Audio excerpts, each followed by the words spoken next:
Showdawee, what's going on? It's your boy Rody.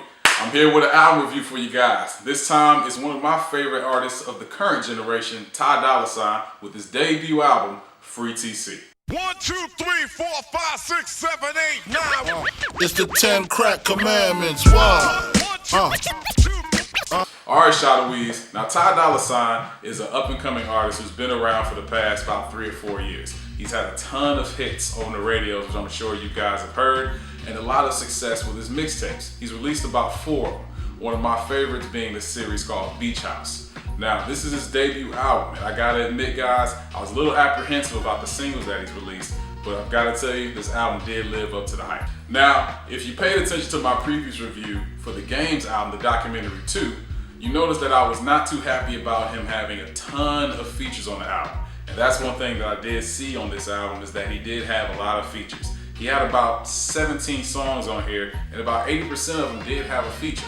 But the good thing is that he balanced the features and himself on the song. In my opinion, you can't even tell that there's a feature on the song because of how well he incorporated them into the single. Now, some of the features that he has on this album is 7 Streeter, Kendrick Lamar, YG, Fetty Wap, Jagged Edge, Babyface, and R. Kelly. Those are just some of the few names that people may know, but he does have other artists on here that are featured, which also do give a nice taste of the album. Now, one of the names that's on this feature is actually the person he named this album after. This guy named TC.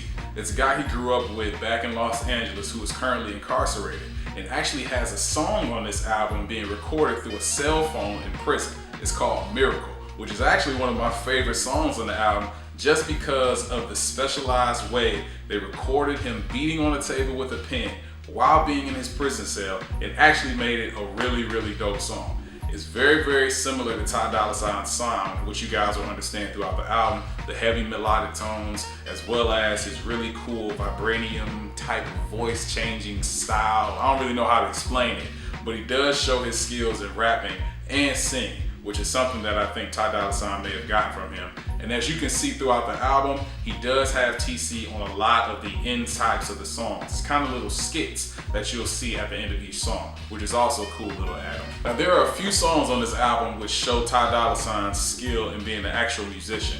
A song called Credit, Straight Up, and Solid.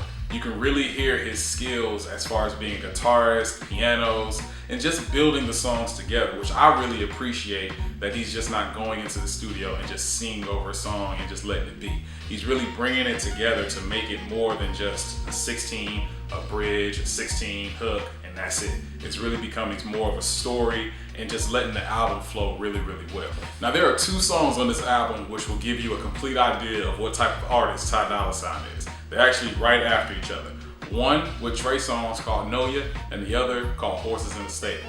Ty Dolla's primary goal in the song is to tell you how nasty he is, what he's done, and why he's doing it. He really don't care, but it comes across wonderfully. His style, as far as singing, and the type of beat that he does these type of songs on, they really, really come together well. And I think you guys will enjoy them because there's actually 2 of my favorite songs from the album. Now, even though he does have a few songs on here that are really, really well written, the beats, even the features, he does put in some songs that just can be left out.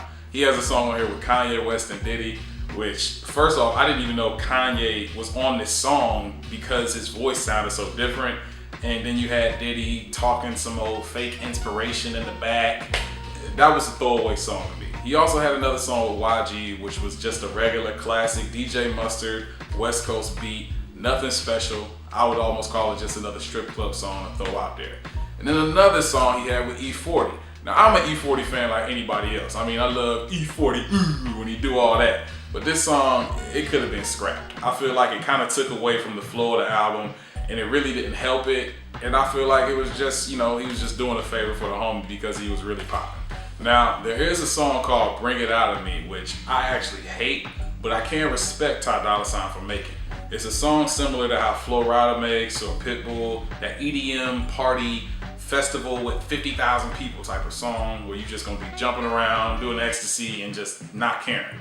That's the type of song that is, and I can see that he's trying to part ways from just being a core hip hop artist and let people know, hey, I've got more to bring to the table than what I'm currently doing. So putting that on your debut album is a little ballsy, but I can respect it. Again, I didn't like it. Most people may not, but you know, hey, it's a decent song for other people. Now, rounding out the album, the last song on there was pretty good. It was featuring R. Kelly. And it was pretty nice to hear R. Kelly actually singing on the song, bringing back the old vibes, and it actually meshed well with Ty Dolla $ign. And at the end of the song, it was probably about an 8 or 9 minute song. The last minute or so was him talking on the phone with TC, again, his friend that the album is named after.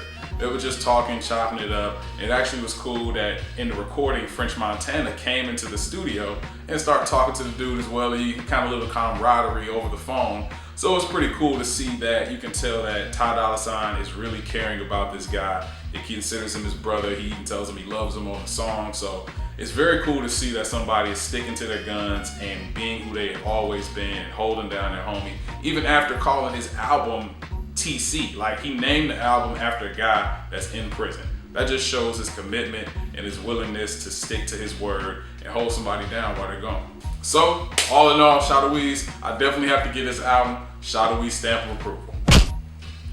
I definitely do enjoy this album. I've been playing it since it came out. It's definitely something that you can continue on in rotation even into the next years. He did put a lot of work into this and you can definitely respect it. I recommend you guys give it a listen and let me know down in the information box if you guys like it or if you're not a fan, or even check out his old mixtapes just so you guys can get a feel for him. I mean, hey, I'm a diehard fan. I actually call him Pastor Dolla $ign because he just speaks to me, you know what I'm saying? But anyways, I appreciate y'all for tuning in for this Showdawee's. Y'all check out my other videos. Make sure y'all also check out my gaming videos as well. I'm keeping these videos coming, and I'll holler at y'all later. Y'all know what it is. Showdawee TV out.